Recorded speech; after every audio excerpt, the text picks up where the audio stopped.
Hello दोस्तों, कैसे हैं आप लोग। आई होप आप लोग अच्छे होंगे और welcome back to cyber world Hindi.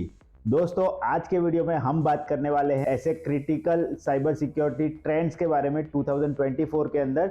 वो कौन से ट्रेंड है उसके बारे में बात करने वाले हैं। तो चलिए देर नहीं करते हैं और शुरू करते हैं वीडियो को। लेकिन दोस्तों, वीडियो में आगे बढ़ने से पहले अगर आपने अभी तक हमारी चैनल को सब्सक्राइब नहीं किया तो नीचे दिए गए सब्सक्राइब बटन पे क्लिक करके बाजू में दिए गए बेल आइकन को दबा के ऑल पे क्लिक करना बिल्कुल मत भूलिएगा, ताकि ऐसे ही साइबर सिक्योरिटी से रिलेटेड आपको नॉलेजेबल वीडियोस मिलती रहे और आप ऐसे ही साइबर सिक्योरिटी एथिकल हैकिंग सीखते रहे।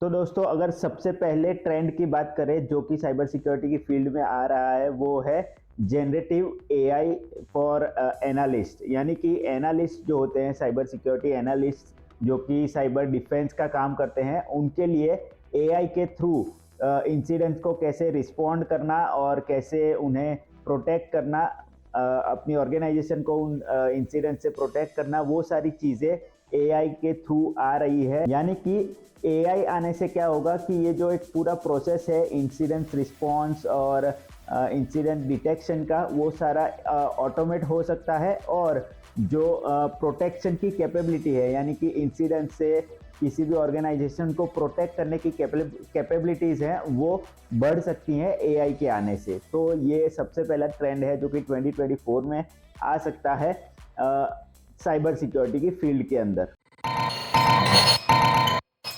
तो दोस्तों, चलिए अब बात करते हैं दूसरे ट्रेंड के बारे में जो कि है एड्रेसिंग बर्नआउट। जी हाँ दोस्तों, कंपनीज जो है वो ज़्यादा से ज़्यादा अपने एम्प्लॉयज़ को कैसे एंगेज रख सके उसके तरफ शिफ्ट होती जा रही है और जो एम्प्लॉयज़ है उनका बर्नआउट कम करने का कोशिश कर रही है।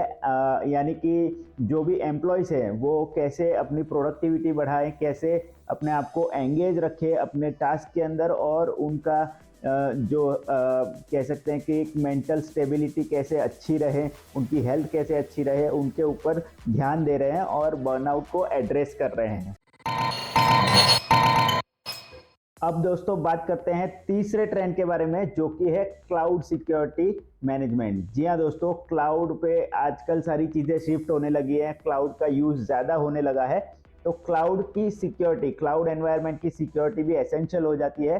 तो ऐसे में क्लाउड की जो सिक्योरिटी है वो कैसे हम अच्छी तरीके से रखें, उसका मिसकॉन्फ़िगरेशन ना हो, उसका की जो मैनेजमेंट है, की पेयर मैनेजमेंट है वो प्रॉपरली हो, ठीक है, उसका जो कह सकते हैं यूज़र एक्सेस मैनेजमेंट हो वो प्रॉपरली हो, वो सारी चीज़ें कैसे हो, वो भी साइबर सिक्योरिटी के अंदर इम्पोर्टेंट हो जाता है। और क्लाउड की सिक्योरिटी के लिए ये सारी चीज़ें, यानी कि मिसकॉन्फ़िगरेशन एड्रेस करना, ठीक है, की मैनेजमेंट करना, ठीक है, एक्सेस मैनेजमेंट करना, वो सारी चीज़ें इंपॉर्टेंट है। तो वो भी ट्रेंड आता जा रहा है क्योंकि सारी चीज़ें जो है वो क्लाउड पे शिफ्ट होती जा रही है। इसकी वजह से साइबर सिक्योरिटी इन क्लाउड भी यहाँ पे ट्रेंड में हो सकता है।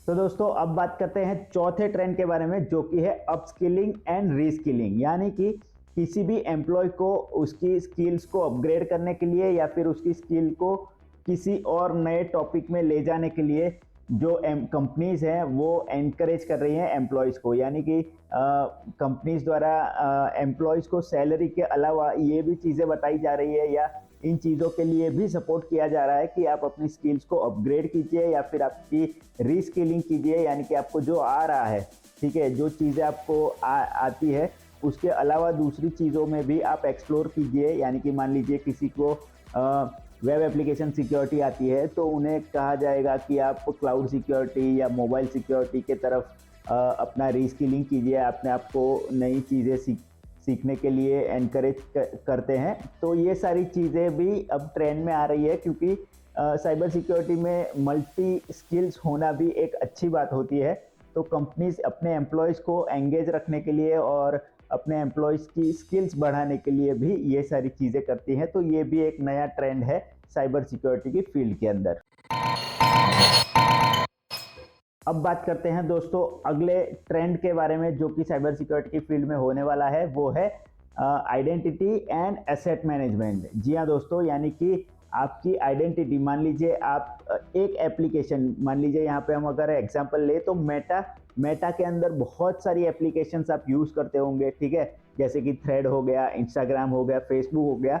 लेकिन उसमें इन सारी एप्लीकेशंस में साइन इन करने के लिए आप क्या क्या यूज़ कर रहे होंगे, जो कि है सिर्फ मेटा का प्लेटफॉर्म, ठीक है। तो मेटा के प्लेटफॉर्म से आप सिंगल साइन ऑन करके मल्टीपल एप्लीकेशन एक साथ यूज़ कर सकते हैं। उसके साथ साथ मल्टी फैक्टर ऑथेंटिकेशन भी आपको करना पड़ता है, जैसे कि आपने यूज़र आईडी पासवर्ड डाल दिया, उसके बाद या तो आपको ओटीपी पूछेगा या फिर आपके मोबाइल पे एक पॉपअप आएगा कि आप रियल में आप ही लॉगिन कर रहे हैं या नहीं कर रहे हैं, ठीक है। तो ये मल्टी फैक्टर ऑथेंटिकेशन भी ज़्यादा से ज़्यादा चीज़ों में इंटीग्रेट होता जा रहा है, और उसके साथ साथ कहते हैं कि सिंगल साइन ऑन भी बहुत सारी एप्लीकेशंस में इंटीग्रेट होते जा रहा है। तो ये दोनों चीज़ें भी, यानी कि two factor multi factor authentication और सिंगल साइन ऑन भी आने वाले दिनों में जो साइबर सिक्योरिटी की फील्ड है उसके अंदर एक ट्रेंडिंग टॉपिक हो सकता है।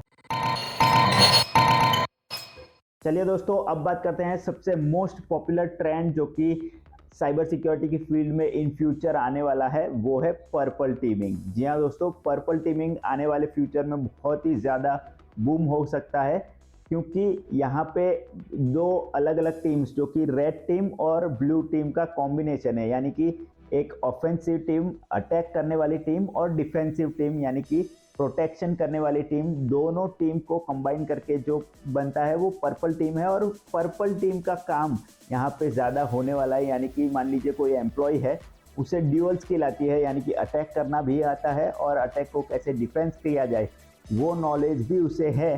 तो ऐसी जो चीज़ें हैं, यानी कि पर्पल टीमिंग जो है वो ज़्यादा बूम होने वाला है, और ऐसे एम्प्लॉयज़ को जो दोनों तरीके के मैकेनिज्म को जानते हैं, यानी कि अटैक मैकेनिज्म और डिफेंस मैकेनिज्म, दोनों का नॉलेज है उन्हें, तो उन्हें ये ज़रूर फ़ायदा पहुंचा सकता है। तो ये भी एक ट्रेंडिंग टॉपिक है साइबर सिक्योरिटी की फील्ड के अंदर।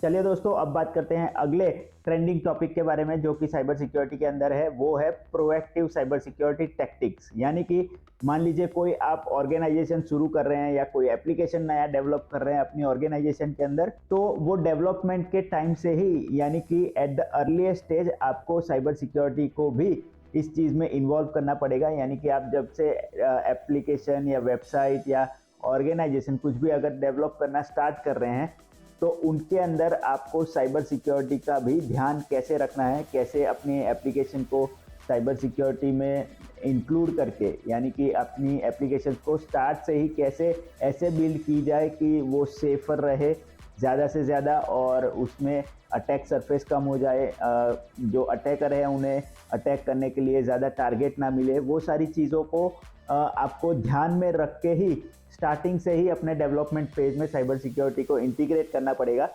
तो ये सारी चीज़ें भी ट्रेंड में आती जा रही है साइबर सिक्योरिटी के अंदर, कि स्टार्ट से ही जब आप एप्लीकेशन डेवलप कर रहे हैं तब से ही साइबर सिक्योरिटी को एप्लीकेशन डेवलपमेंट के अंदर इंटीग्रेट करिए, और इसके साथ साथ अपनी ऑर्गेनाइजेशन की या एप्लीकेशन जो भी आप डेवलप कर रहे हैं उसकी साइबर सिक्योरिटी यानी कि उसकी डिफेंस अच्छी रखिए। चलिए दोस्तों, अब बात करते हैं लास्ट ट्रेंड जो 2024 में है, वो नहीं जाने वाला है। वो ये ट्रेंड जो है वो अभी तक भी रहने वाला है, वो है रैंसमवेयर डिसरप्शन। जी हाँ दोस्तों, रैंसमवेयर का डिसरप्शन आप ऐसा मत मानिए कि 2024 आ गया है, यानी कि हमारा डिफेंस मैकेनिज्म और ज़्यादा अच्छा हो गया है तो रैंसमवेयर चला जाएगा। नहीं, ऐसा नहीं होने वाला है, बल्कि आपको रैंसमवेयर से प्रोटेक्ट होने के लिए और ज़्यादा चीज़ें करनी पड़ेंगी, और ज़्यादा डिफेंस मैकेनिज्म अच्छे करने पड़ेंगे, तब जाके आप रैंसमवेयर से प्रोटेक्ट हो सकेंगे। तो ये भी एक ट्रेंडिंग टॉपिक हो सकता है 2024 के अंदर, कि आपको कैसे अपने आप को रैंसमवेयर से प्रोटेक्ट करना है और कौन कौन सी चीज़ें आप कर सकते हैं जिससे कि आप अपने आप को या फिर जो ऑर्गेनाइजेशन है वो रैंसमवेयर अटैक से बच सके। तो दोस्तों, ये थे कुछ क्रिटिकल टॉपिक्स जो कि 2024 के अंदर साइबर सिक्योरिटी की फील्ड में बहुत ही ज़्यादा ट्रेंडिंग होने वाले हैं, और बहुत इन टॉपिक्स के अंदर बूम होने वाला है। तो आई होप दोस्तों कि ये सारे टॉपिक्स के बारे में आपने समझ लिया होगा, आपने जान लिया होगा। तो दोस्तों, इसी के साथ आज के वीडियो के लिए इतना ही रखते हैं। आई होप कि ये वीडियो देख के आपको कुछ नया जानने, कुछ नया सीखने मिला होगा। तो दोस्तों, अगर आपको हमारा ये वीडियो पसंद आया है तो इसे लाइक और शेयर ज़रूर कर दीजिएगा, ताकि ज़्यादा से ज़्यादा लोगों तक हमारा ये वीडियो पहुंचे और वो लोग भी इस वीडियो को देख के साइबर सिक्योरिटी के इन ट्रेंडिंग टॉपिक्स के बारे में जान सके। और दोस्तों, अगर आपको हमारे इस वीडियो से रिलेटेड या फिर हमारी चैनल से रिलेटेड कोई भी सवाल, कमेंट या फिर कोई भी सजेशन है आपके, तो आप हमें नीचे कमेंट सेक्शन में कमेंट करके ज़रूर बता सकते हैं। इसी के साथ दोस्तों, मिलता हूं मैं आपसे अगले वीडियो में ऐसे ही एक और नए टॉपिक के साथ। तब तक के लिए good bye, take care and as always be aware, connect with care.